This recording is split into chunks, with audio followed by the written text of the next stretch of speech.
Welcome to our deep dive into Hermann Hesse's Siddhartha. Um, we're going to kind of explore the philosophical depths of this book and kind of trace Siddhartha's character journey and unpack some really profound spiritual insights. Yeah, it's a novel that grapples with some of life's biggest questions. Right? The search for meaning, the nature of enlightenment, Yeah. and the challenge of finding true fulfillment. I think what makes this deep dive so exciting is the opportunity to kind of connect Siddhartha's journey to our own lives. Absolutely. You know, even though this story is set centuries ago, Yeah, the themes it explores are timeless and universal. they are. So to kind of guide our exploration, we've divided this deep dive into 4 segments. Okay. So first we're going to delve into Siddhartha's early life, Yeah, his burning quest for meaning, and his dramatic renunciation right. of the familiar world. Yeah, and it's in these early chapters that we see the seeds of discontent kind of planted. Yeah. Siddhartha, despite enjoying a privileged life as the son of a Brahmin, Right. feels a deep sense of unease, a yearning for something more. Yes. And remember that powerful opening line? He delighted and made everybody happy, but Siddhartha himself was not happy. Oh, yeah. It's such a striking paradox, Right. and it really sets the stage for his entire journey. It does. It speaks to that universal human experience Yeah. of feeling like something is missing, even when we seemingly have it all. Totally. And it's this feeling that propels Siddhartha to question everything he's been taught, Right. to challenge the traditional religious practices of his time. He's not content with simply going through the motions Right. of religious rituals. Yeah. He's seeking genuine understanding, a direct experience of truth Absolutely. that goes beyond intellectual knowledge. Yeah. And it's fascinating to see how Hesse portrays Siddhartha's father, Right. a respected Brahmin, Yeah. as a man who himself hasn't attained true peace. Yeah. You know, even those who seem to have mastered the spiritual path, Right. Siddhartha realizes haven't necessarily found the answers Exactly. he's searching for. Yeah. And then we have Govinda, Siddhartha's loyal friend. Right. Their relationship adds another layer of complexity to this quest for meaning. It does. Govinda represents a different approach to spirituality. Right. One that's more about seeking guidance from established authorities. Yeah. He's drawn to the structure and certainty of traditional paths, Yeah.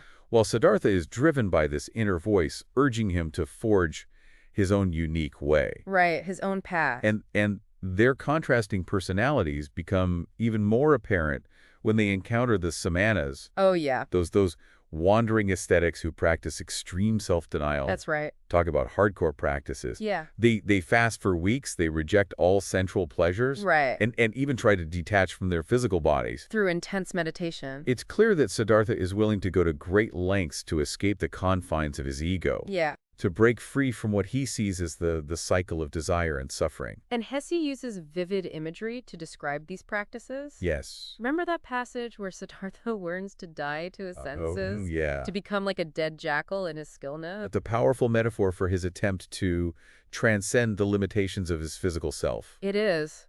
Pretty intense stuff, isn't it? It is. It makes you wonder what Hesse is trying to say about the relationship Right. between the body and the spirit. Yeah. Is true enlightenment about denying our physical nature? Or is there a way to integrate both? That's a great question. Yeah. And one that Siddhartha himself grapples with throughout the novel. Right. It's important to note that even as he embraces the samana's austere practices, Yeah. there's a part of him that remains skeptical. Right. He admires their discipline, but he also senses that their path, Yeah. while valuable, may not be the ultimate answer. And it's this inner tension Right. that eventually leads him to leave the samanas. Yeah.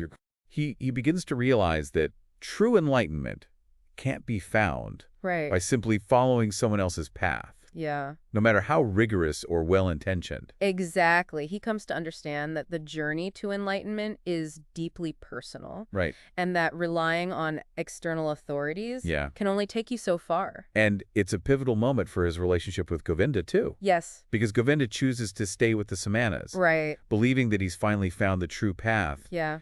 It's a powerful illustration of how even the closest of friends Right. can have radically different approaches to Yes. spiritual seeking. Absolutely. And it sets the stage for Siddhartha's next chapter, It does. where he ventures into the world of the senses, Right. world he previously rejected. Exactly. He's seeking balance almost, Yeah, He spent years denying his physical desires, immersing himself in the world of the spirit, and now he feels this pull yeah, to the opposite extreme, totally. the realm of the senses. Yeah, and this is where Kamala enters the picture. Yes.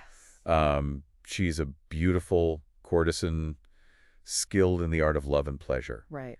And and for Siddhartha, who has lived a life of austerity, Yeah. she represents a whole new world of A whole experience. new way of being. It's fascinating how quickly he adapts to this new lifestyle. It is. Remember how he goes to Kamaswami, the wealthy merchant, Yeah. and essentially asks for a crash course in the art of business? Yeah. He's a quick study. He learns the tricks of the trade, amasses wealth, Right. seems to excel at everything he puts her mind to. But even as he achieves this worldly success, Right? there's a growing sense of unease within him. Yeah. It's almost as if he's trading one form of emptiness for another. Yeah. With the Samanas, he was spiritually hungry. Yeah. Now he's surrounded by material abundance, Right. but feels this deep soul sickness. Yeah. A lack of genuine fulfillment. Hesse uses that phrase, the soul sickness of the rich, to describe Siddhartha's state. Yes. Powerful image. It speaks to the idea that true happiness can't be found Right. in external possessions Yeah. or achievements. It's not even just a matter of wealth. Right. It's about the pursuit of pleasure itself. Yeah. This constant striving for more that ultimately leaves Siddhartha feeling empty Totally. and disillusioned. There's a passage where he reflects on his time with Kamala, Yeah. and he says, I had to lose myself in order to find myself again. Hmm. It seems like this period of indulgence is a necessary part of his journey, It is. a way of exploring the limitations Yes. of the material world. It's a process of disillusionment, of realizing that the things he once desired so intensely Yeah. don't actually bring lasting happiness. And it all culminates in this dramatic scene Yes. where he decides to leave everything behind. Yeah. He walks away from Kamala, from his wealth, from his comfortable life in the city, Right. and finds himself back by the river, Hmm. the same river where he first encountered the Samanas years ago. Such a powerful moment of surrender. Yeah. He's finally letting go Yeah. of that old life, the life that was slowly suffocating him. And it's interesting how Hesse uses the river as a symbol Yes. throughout the novel. The river. It represents this constant flow of time, Right. the interconnectedness of all things, the cyclical nature of life, death, and rebirth. Exactly. And it's by the river Right. that he meets Vasudeva, Yes, the ferryman. this encounter marks a turning point It does. in Siddhartha's journey. Yeah. Vasudeva isn't a teacher in the traditional sense. Right. He doesn't offer Siddhartha doctrines No. or teachings. No. Instead, he embodies a kind of quiet wisdom, Yeah. a deep connection to the natural world. And it's through Vasudeva that Siddhartha learns to listen to the river, Yes, to really hear its whispers of wisdom. it's about cultivating a state of deep presence, Right. quieting the mind, Yeah. and allowing insights to emerge organically. Yeah. There's a beautiful passage where Siddhartha describes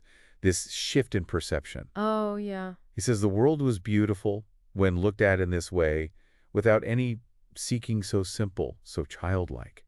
The moon and the stars were beautiful, the brook, the shore, the forest, and rock the goat, and the golden beetle, the flower and butterfly were beautiful. Yeah. It's like he's rediscovering the beauty of the world Yeah. through this newfound sense of presence. And it's not just about appreciating beauty, it's about recognizing the inherent unity of all things. Yes. Siddhartha starts to see himself reflected in everything around him, in Yeah. the river, in the animals, in the people he ferries across. Yeah. He's shedding his ego, dissolving the boundaries between self and other. It's a profound transformation, It is. a one that takes time and patience. Right. There's no sudden enlightenment here. No. It's a gradual process of learning to listen, Yeah. to observe, to surrender to the wisdom of the river. And it's interesting how this shift in perspective Right.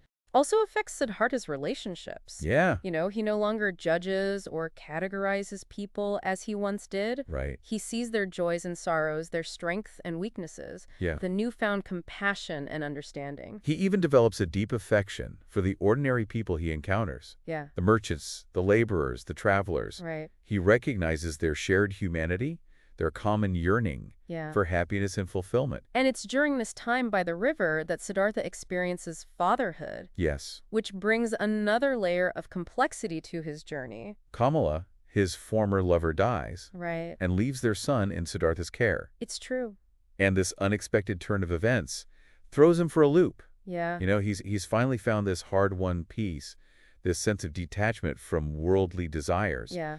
And suddenly, He's confronted. he's confronted with the fierce, messy love of a parent. Right. It's a love that brings him immense joy, Yes. but also deep pain Yeah. and frustration. His son, who was raised in luxury, Right. is rebellious and Yeah. wants to return to the city life Yeah. that Siddhartha has renounced. Right. And this creates a real dilemma for Siddhartha. It does. You know, he wants to guide his son to share the wisdom he's gained. Yeah. But he also realizes that he can't force his own path onto another, Right. even his own child. It's a tough lesson for him to learn, Yeah. especially since he spent so much of his life seeking control, trying to master himself and his environment. He struggles with feelings of guilt and inadequacy. Yeah. He questions whether he's failed as a father, whether his own pursuit of enlightenment has made him incapable Yeah. of connecting with his son on a deeper level. And it's Vasudeva with his quiet wisdom Right. who helps Siddhartha navigate this difficult terrain. Yeah. He reminds Siddhartha that the river flows where it will, Yeah. that youth follows its own path. Yeah. He urges Siddhartha to let go, Right. to trust that his son will find his own way, Right. even if it's through suffering and mistakes. It's a powerful message, isn't it? It is. That sometimes the most loving thing we can do is to let go, Yeah. to allow others the freedom to make their own choices, Yeah. even if those choices lead to pain. And it's through this experience with his son Right. that Siddhartha comes to an even deeper understanding Yes. of love and acceptance. It's like he's finally realizing that enlightenment isn't about escaping the world or detaching from human experience. Right. It's about embracing it fully with all its, messiness and complexities. Yeah, and this acceptance ultimately leads to Siddhartha's final reunion with Govinda. Yes, remember Govinda is now an older monk, Right. still searching for enlightenment. Yeah. And he comes to the river, Right. seeking the wise ferryman he's heard rumors about. It's such a beautiful scene because he has no idea he's about to encounter his old friend. Right. It really brings their journeys full circle. Yeah. And what's striking is that Govinda, who dedicated his life to the Buddha's teachings, still hasn't found that lasting peace. Yeah. He's been seeking, he's followed all the rules, practiced diligently, Yeah. but something is still missing. And it's Siddhartha, the one who seemingly went astray, Right. who now radiates true enlightenment. It's true. He's found it not through doctrines or practices, Right. but through lived experience, through embracing both the joys and sorrows of the world, Yeah. through surrendering to the river's flow. And when Govinda asks him about his beliefs, Siddhartha struggles to articulate it. Right. He says wisdom is not communicable.